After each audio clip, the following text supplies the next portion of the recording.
he's gonna give me his legs, and then I can start hitting X guards, really deep De La Rivas, things like that, all right? But you don't have to transition.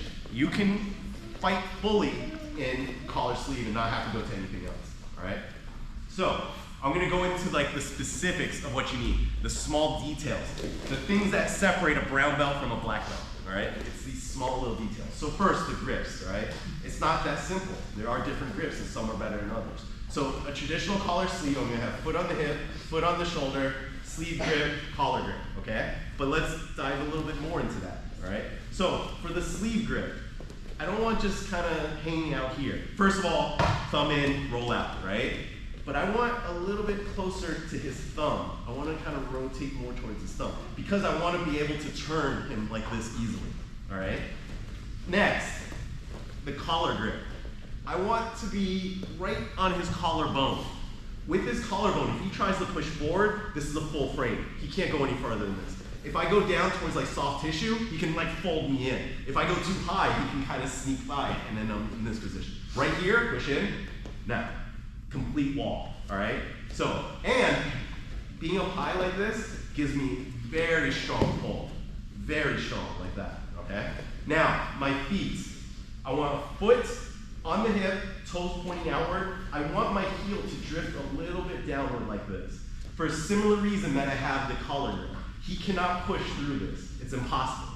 He cannot push through these two frames, or even just this frame by itself, okay? Here's the important one, well, they're all important. But this foot, all right, you're either gonna be on the shoulder, the bicep, but we're gonna Goldilocks it a little bit, right in the middle, right in his armpit. I want you to drift your heel in his armpit and your toes are grabbing his shoulder, all right? That's the perfect point. The reason is, if I put my foot on his shoulder, which gives me a lot of push right here, he can circle his arm underneath pretty easily and throw it over. If I go towards his biceps, he can drift his shoulder in and then really bring his arm around, right? And really push it over.